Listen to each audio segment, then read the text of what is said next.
너를 만드신 그 너를 가장 깊이 이해하신단다. 하나님이 너를 지키시는 그 너를 절대 포기하지 않으며 하나님이 너를 지키시는 그 너를 쉬지 않고 지켜보신단다. 그의 생각 셀 수 없고 그의 자비 무궁하며 그의 생심 날마다 새롭고 그의 사랑 끝이 없단다.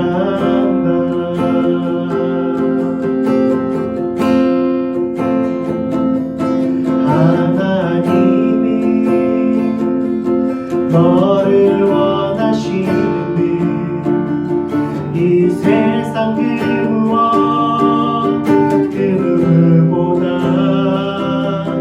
하나님이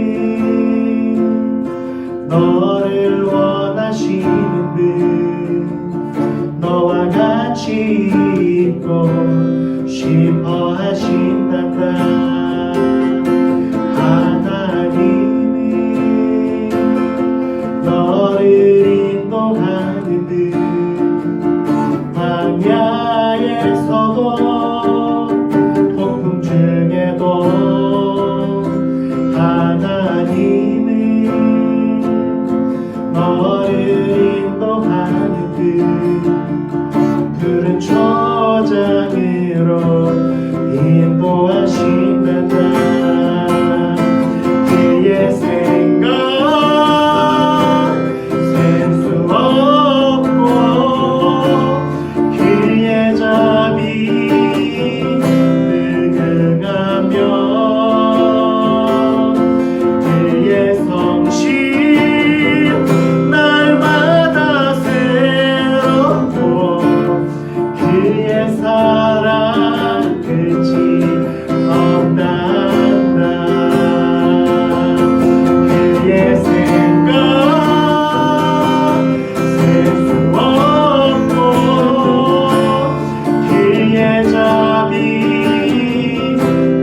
무궁하며 그의 성실 날마다 새롭고 그의 사랑 끝이 없단다.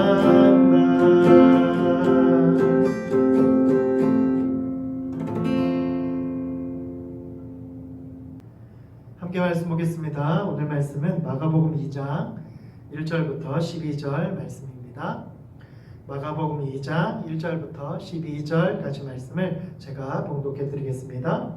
수일 후에 예수께서 다시 가버나움에 들어가시니 집에 계시다는 소문이 들린지라 많은 사람이 모여서 문 앞까지도 들어설 자리가 없게 되었는데 예수께서 그들에게 도를 말씀하시더니 사람들이 한 중풍병자를 네 사람에게 메워가지고 예수께로 올세 무리들 때문에 예수께 데려갈 수 없으므로 그 계신 곳에 지붕을 뜯어 구멍을 내고 중풍병자가 누운 상을 달아내리니 예수께서 그들의 믿음을 보시고 중풍병자에게 이르시되 작은 자야 내 죄사함을 받았느니라 하시니 어떤 서기관들이 거기 앉아서 마음에 생각하기를 이 사람이 어찌 이렇게 말하는가 신성 모독이로다.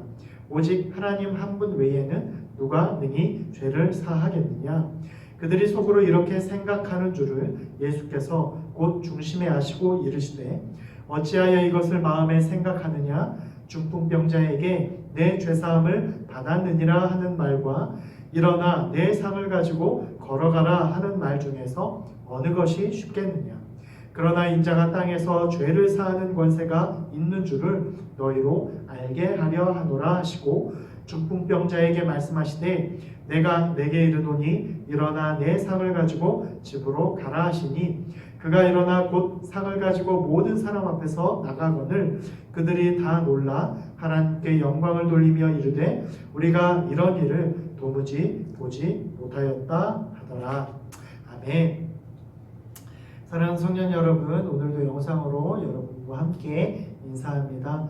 여러분의 삶 가운데 늘 평안과 기쁨이 넘쳐나게 하시고 또 하나님의 은혜가 늘 넘쳐날 수 있는 귀한 삶이 되기를 간절히 소망합니다. 방역 단계가 이제 조금 낮아졌는데 이제 다음 주부터 우리가 함께 대면 예배를 준비하려고 합니다. 여러분들 기대해 주시고 다음 주에는 함께 모여서 함께 찬양하고 예배할 수 있도록 여러분들 기도해 주시면 감사하겠습니다. 함께 말씀 보겠습니다. 제가 그 전에 교회에 있을 때 청년회에서 활동하고 있었을 때 오후 예배에서 청년 초청 주일 예배를 드린 적이 있었습니다. 그때 이제 CCM 가수를 초청해서 찬양 간증을 듣는 찬양 간증 집회로 드렸습니다. 찬양과 간증이 무르익고 있을 때 근데 갑자기 어떤 사람이 앞으로 나오더니 그 CCM 가수의 마이크를 빼앗고는 그 자리에 주저앉아 버리는 거예요. 이런 상황에서 예배 분위기가 일순간에 황당함으로 쌓여졌습니다. 근데 저하고 이제 몇몇 남자 청년들이 나가서 그 남자를 데리고 밖으로 나갔는데 알고 보니까 그 남자는 노숙자였고 몇 천 원을 쥐어주자 고맙다는 말도 없이 쌩하니 가버렸습니다. 제가 그 교회에 있으면서 예배 때 노숙자가 난입한 일은 처음 당한 사건이었습니다. 이렇게 열정적으로 예배당까지 나와서 돈을 달라고 한 노숙자는 없었기 때문이죠. 여러분 황당하고 놀라기까지 했지만 어쩌면 이 사람이 몇천 원 하나 때문에 예배당 안에까지 찾아올 수 있는 용기와 열정을 가진 사람이구나 나중에 그렇게 생각하기도 했습니다. 오늘 읽은 본문에도 느닷없는 난입 사건이 나옵니다. 물론 제가 아까 얘기한 그 사건과 이번의 사건은 의도도 다르고 본질은 다르지만 또 난입 사건이고 청중들을 또 당황하게 했다는 점에서는 굉장히 같은 그런 생각을 가지기도 한 사건입니다. 저는 오늘 이 본문에 등장하는 사람들 중에서 세 부류의 사람을 우리가 주목하여서 함께 말씀을 나누려고 합니다. 그 중에 오늘은 이제 오늘 본문에 나오는 중풍병자에 대해서 우리가 한번 살펴보려고 합니다. 오늘 본문에 예수님이 가버나움에 들어가셔서 한 집에 머무르게 됩니다. 이 집에 대해서 여러 이제 신학자들은 베드로의 집일 것이다 라고 말을 합니다. 왜냐하면 이 사건 앞에 나오는 마가복음 1장 29절에서 예수님이 베드로의 장모를 고치는 사건이 나오고 이후에 온 갈릴리로 다니면서 병든 자와 영적인 갈급한 자를 위한 사역을 하시고 다시 가버나움에 들어오기 때문에 다시 예수님이 전에 머물렀던 베드로의 집을 찾았을 것이고 그 집에 계속 머물렀을 것이다 라고 생각했기 때문에 이 집은 아마도 베드로의 집일 것이다 라고 생각을 하게 됩니다. 그런데 예수님이 이렇게 쉴 틈 없이 예수님이 이렇게 쉬고 있었을 때 예수님의 소문을 들은 수많은 사람들이 예수님이 쉴 틈도 없이 예수님을 보러 집에 모여들게 됩니다. 그 수가 얼마나 많은지 집안은 물론 문 앞 마당까지 발 디딜 틈이 없이 꽉 차서 사람이 문 앞에서도 들어설 자리가 없을 정도로 수많은 사람이 예수님이 거하시는 집 앞에 모여들게 됩니다.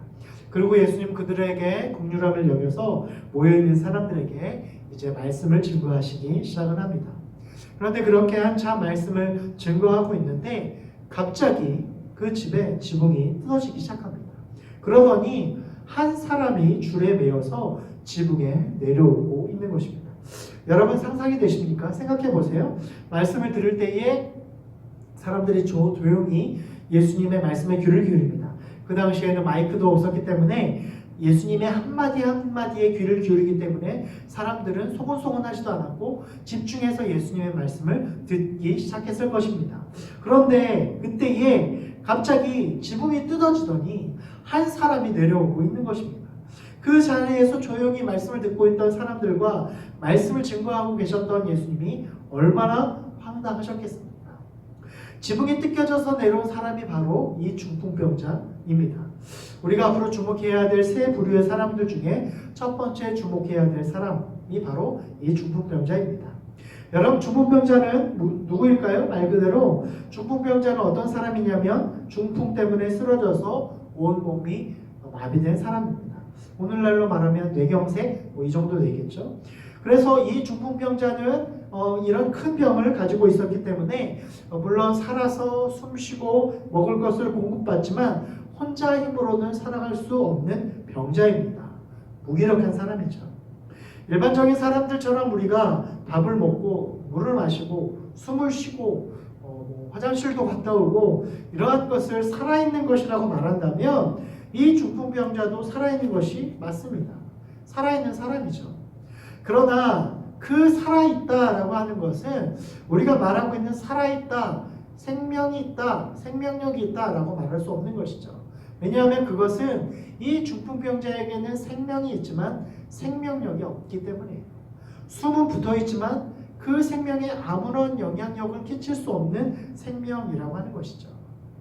생명을 소유했지만 자신의 힘으로 그 생명을 유지할 수 없는 사람입니다.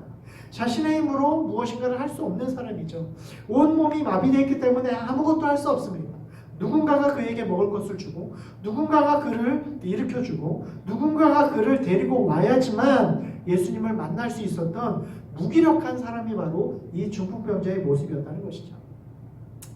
그런데 우리가 주목해야 될 것은 이 중풍병자의 근원적인 문제가 비단 이 육체적인 병에 있지만은 않았다는 거예요. 그 이유는 우리 예수님이 이 중풍병자를 보시고 치유하실 때 다른 병자들과 다른 말씀을 하셨기 때문이에요. 5절에 보면 예수님이 중풍병자를 보시고 이렇게 얘기하십니다. 예수께서 그들의 믿음을 보시고 중풍병자에게 이르시되 작은 자야 왜 죄사함을 받았느니라. 여러분, 우리가 예수님의 다른 치유 기사를 보면 대개 병자들의 병 그 자체에 대한 치유를 예수님이 말씀하시는 것을 우리가 볼 수 있습니다. 그런데 이 중풍병자에게는 예수님이 병에 대해서는 한마디 하지 않고 죄사함을 선언한 거예요. 너의 죄가 사했다라고 병자의 죄에 대해서 예수님이 사하시는 그러한 사역을 하시는 거예요. 즉 중풍병자에게 병에 대한 치유 사역을 하신 것이 아니라 죄사함의 사역을 하신 것이에요. 예수님께서 왜 그러셨을까요? 이 중풍병자가 필요한 것은 이 중풍병을 고치는 것이었는데 예수님은 중풍병자에게 병이 떠나가게 말씀하신 것이 아니라 죄사함을 받았다라고 하면서 죄사함의 사역을 해주신 것입니다. 예수님은 왜 이런 것을 하셨을까요? 먼저는 예수님께서 죄사함의 권세가 있음을 다른 사람에게 알리시기 위함입니다.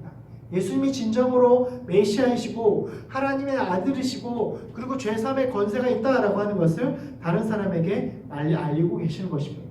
사랑하는 청년 여러분, 죄사함의 권세가 예수님께 있음을 믿으시길 바랍니다.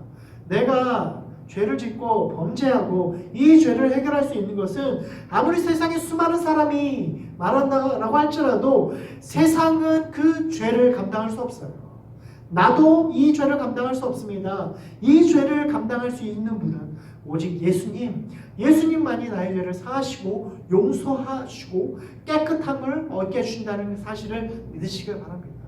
여러분들 안에 있는 모든 어려움들, 근원적인 죄들, 또 여러분들의 모든 자범죄들, 우리가 짓고 있는 모든 나의 나약함들, 연약함 때문에 오는 그 모든 범죄한들은 오직 예수 그리스도의 십자가의 보혈만이 그 죄를 정결케 하고 깨끗게 할 수 있음을 믿으시길 바랍니다. 세상에 그 어떠한 가치와 풍파 가운데 있는다라고 할지라도 우리가 아무리 지식과 지혜가 넘쳐난다라고 할지라도 예수 그리스도의 십자가 없이는 우리가 죄사함을 얻지 못한다라고 하는 사실을 여러분 기억하시고 여러분들 안에 있는 그 모든 죄악들, 나약함들, 연약함들 예수 그리스도의 십자가 앞에 내려놓고 죄사함을 얻어서 온전하고 정결하고 깨끗한 하나님의 성도, 하나님의 청년, 새벽의 이슬 같은 주의 청년들이 될 수 있는 저와 여러분 될 수 있기를 간절히 축원합니다.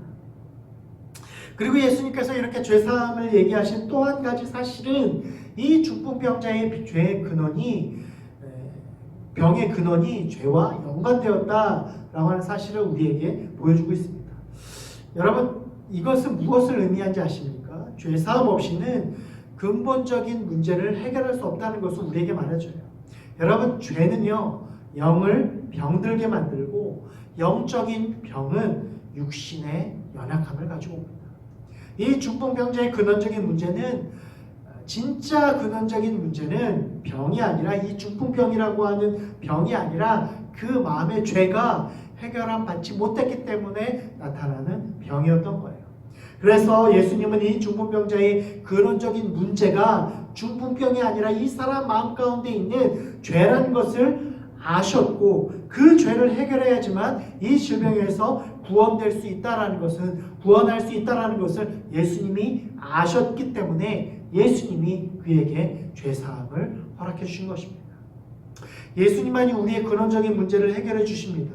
주님만이 우리의 모든 죄의 문제를 해결해 주시고 구원해 주십니다. 어쩌면 이 중풍병자의 모습은 오늘을 살아가는 우리 믿는 자들의 영적인 상태를 경고해 주는 중요한 모델이 될 수도 있습니다. 우리의 모든 문제들, 상황적인 문제들, 병적인 그런 문제들, 육신적인 문제들, 어쩌면 그 모든 문제의 근원이, 어쩌면 내가 하나님을 온전히 신뢰하지 못하고, 하나님을 의지하지 못하고, 예수 그리스도를 따르지 못하고, 예수 그리스도께 순종하지 못하기 때문에 오는 죄의 결과는 아닌지 우리가 돌아봐야 된다라고 하는 것입니다. 이 중풍병자는 살아있지만 죽은 자와 같이 아무 일도 할 수 없었고 아무런 영향력도 행사할 수 없었습니다. 죄로 인해서 몸과 마음이 병이 들어있었고 무기력하게 살아갈 수밖에 없었습니다. 마찬가지로 이 시대의 그리스도인들이 복음을 소유했다라고 말하고 십자가를 소유했다라고 고백하지만 그 복음의 능력을 나타나지 못하는 모습은 이 중풍병자의 모습과 별반 다르지 못한다라고 하는 것입니다. 여러분, 오늘 본문을 끝까지 한번 읽어보십시오. 오늘 본문에서 이 중풍병자가 할 수 있는 일은 아무것도 없었습니다. 그리고 실제로 이 중풍병자는 아무것도 하지 못했습니다. 그저 시키는 대로, 하라는 대로 하고 있었을 뿐입니다. 주체적으로 자신이 무엇인가를 했다고 나와 있지 않습니다. 그것은 철저히 중풍병자의 모습은 수동적이고 아무런 힘을 낼 수 없는 무기력함 그 자체다라고 하는 것을 우리에게 보여주고 있습니다. 여러분, 같은 이적 사건이라고 할지라도, 치유사역이라고 할지라도 이 본문 앞에 나오는 1장 40절에 나오는 나병 환자의 치유 장면과 지금 오늘 본문의 그 중풍병자의 치유 장면과는 굉장한 대조를 이룹니다. 1장 40절에 나오는 나병 환자는 스스로 예수님께 찾아갑니다. 그리고 수많은 사람들의 질타와 그리고 비웃음 속에서도 예수님께서 나를 치유하실 것이라고 하는 열망과 믿음을 예수님께 보이고 겸손히 그에게 무릎을 꿇음으로 말미암아 예수님의 마음의 감격을 일으키시고 그리고 그를 치유하시고 회복시켜 주십니다. 그런데 오늘의 본문 나오는 이 중풍병자는 처음부터 끝까지 아무것도 하지 못합니다.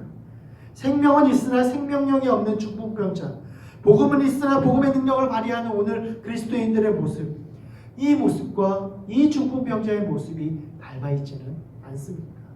아무런 일을 하지 못하기 때문에 누군가의 도움이 필요하고 누군가의 도움으로 말미암아 예수님을 겨우겨우 만나고 그 마음에 있는 근원적인 문제를 해결해야지만 고침을 받을 수 있었던 중풍병자의 모습처럼 오늘을 살아가는 우리도 영적인 중풍병자처럼 복음은 있지만 십자가의 생명은 있지만 그 자체로 만족하고 아무런 영향력을 끼치지 못하는 생명력 없는 그리스도인의 모습이 바로 우리의 모습, 중풍병자의 모습은 아닐까 우리가 생각해 봐야 됩니다.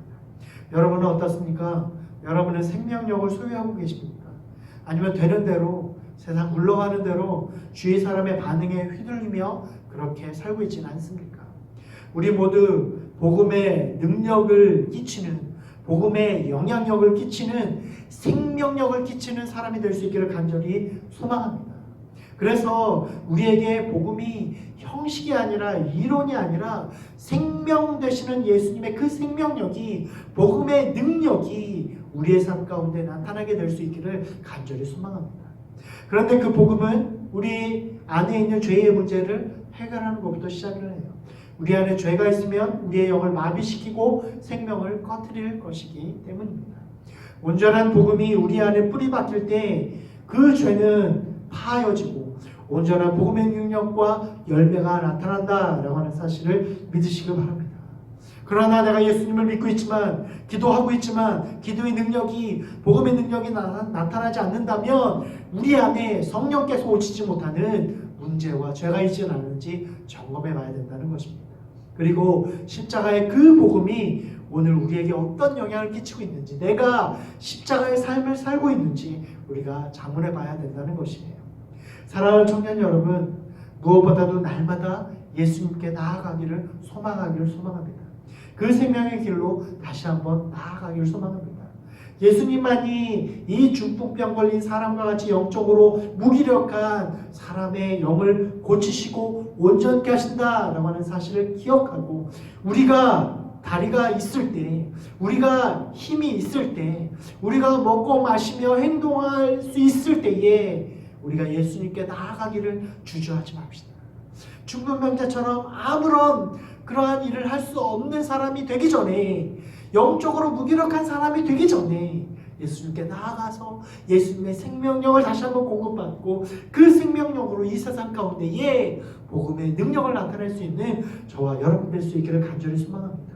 우리 모두 예수의 보혈의 공로를 의지하여 복음의 능력을 회복하여서 우리 안에 영적인 무기력증이 있다라고 한다면, 그 영적인 무기력증에서 벗어나서 하나님의 성령의 능력을 힘입어서 오늘 이 시간 우리를 무기력하게 만드는 이 세상 가운데, 그러나 예수님의 생명력으로 살아갈 때에 그 생명력의 능력이 저와 여러분의 삶 가운데 넘쳐나게 되기를 간절히 소망합니다. 기도하시겠습니다.